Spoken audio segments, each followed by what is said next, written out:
Muy buenos días, amada familia Antioquía. Bienvenidos al devocional de hoy. Hoy es el día lunes 3 de julio. Vamos a ver la palabra de Dios en el libro de Hechos, capítulo 7, versículos 1 al 16, con el título El primer mártir Esteban, predicando el evangelio hasta la muerte. Antes de ver el pasaje de hoy, me gustaría ver el pasaje de ayer para entender bien el contexto. El pasaje de ayer viene de Hechos, capítulo 6, versículos 8 al 15, después de la elección de los 7 diáconos que vimos el día sábado. El primero entre los 7 diáconos mencionados en la lista fue Esteban. Vamos a ver el arresto de Esteban, el primer mártir.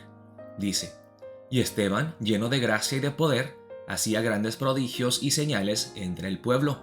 Entonces se levantaron unos de la sinagoga llamada de los Libertos y de los de Cirene, de Alejandría, de Cilicia y de Asia, disputando con Esteban.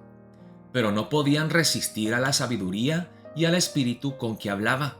Entonces sobornaron a unos para que dijesen que le habían oído hablar palabras blasfemas contra Moisés y contra Dios. Y soliviantaron al pueblo, a los ancianos y a los escribas, y arremetiendo le arrebataron y le trajeron al concilio. Y pusieron testigos falsos que decían: este hombre no cesa de hablar palabras blasfemas contra este lugar santo y contra la ley, pues le hemos oído decir que ese Jesús de Nazaret destruirá este lugar y cambiará las costumbres que nos dio Moisés. Entonces todos los que estaban sentados en el concilio, al fijar los ojos en él, vieron su rostro como el rostro de un ángel. Entonces aquí agarran a Esteban y buscan la manera de matarlo. Y lo acusan de la blasfemia. Blasfemia contra Dios, contra Moisés, contra el templo, que eran las cosas sagradas para los judíos. Otra cosa sagrada que vamos a ver en el pasaje de hoy que menciona Esteban en su gran discurso, en su sermón, es la tierra santa, la tierra prometida. Luego está la ley de Moisés, y está el templo, el lugar sagrado para los judíos. Y veremos en el discurso de Esteban que él explica muy claramente que ni la tierra prometida, la tierra santa, ni la ley de Moisés, ni el templo pueden salvar al pueblo de Dios. No son estos rasgos judíos, específicamente, exclusivamente judíos, que salvan al pueblo de Dios, sino que es fe en Cristo Jesús. Y veremos en el pasaje de hoy que Esteban empieza a predicar la palabra empezando con el tema de la tierra santa, la tierra prometida. Y él le mostrará a los judíos que Dios no solamente obra dentro de la tierra santa para la gloria de su nombre, no solamente obra cuando su pueblo está en la tierra santa. Vamos a ver la palabra empezando en el versículo 1.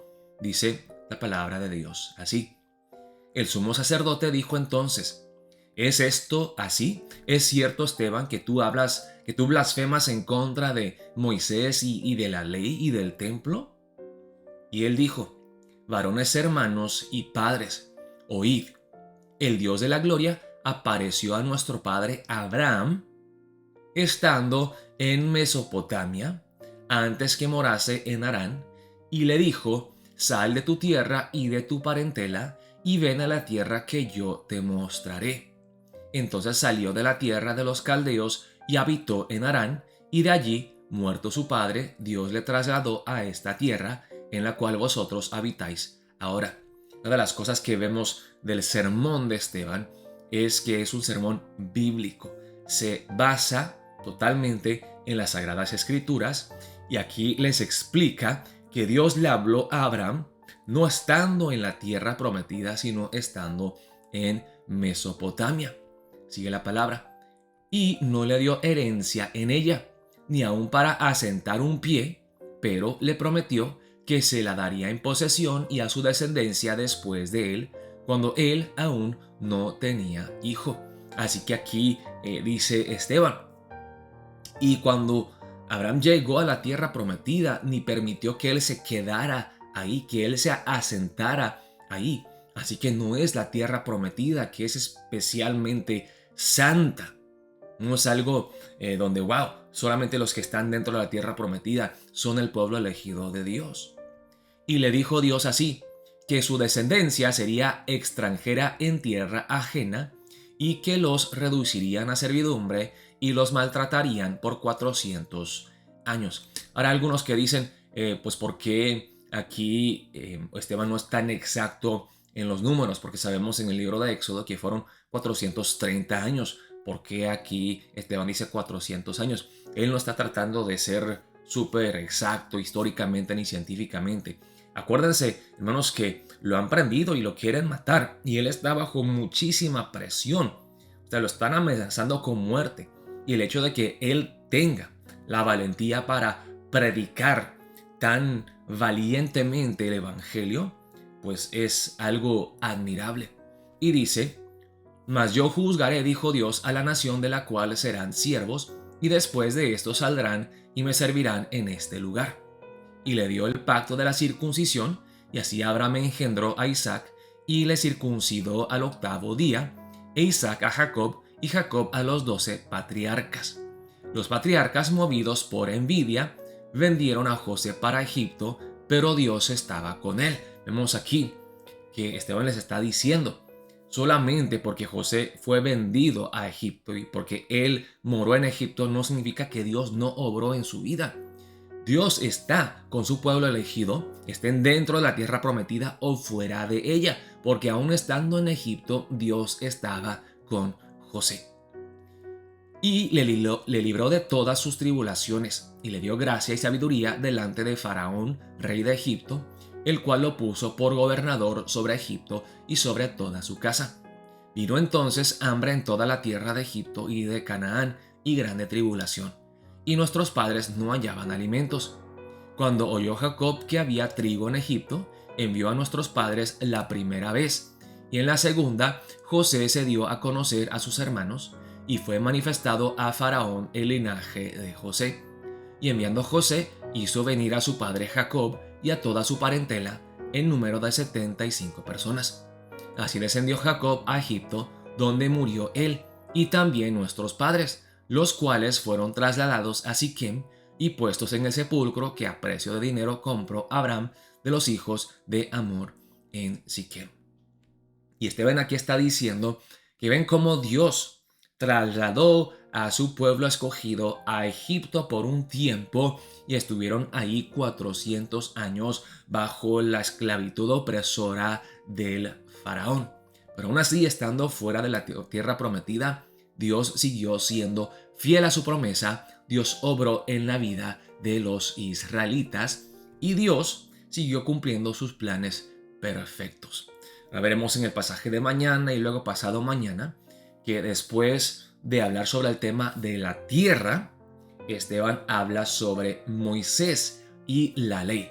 Y luego dice que no es ni Moisés ni la ley que nos puede salvar, sino que es Cristo. Él habla de la supremacía de Jesús y luego llega a hablar del templo y que Jesucristo es el verdadero templo donde mora la presencia de Dios. Y a través del Espíritu Santo, ahora nosotros somos el templo de Dios y la iglesia es el pueblo elegido de Dios, aquellos que confiesan fe en Cristo Jesús.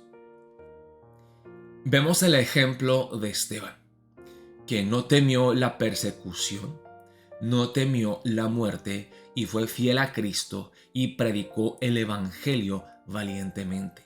Y él no se acobardó, sabiendo que habían elementos ofensivos dentro del Evangelio, que iban a ofender a los judíos, iban a ir en contra de la tierra, de la ley, del templo.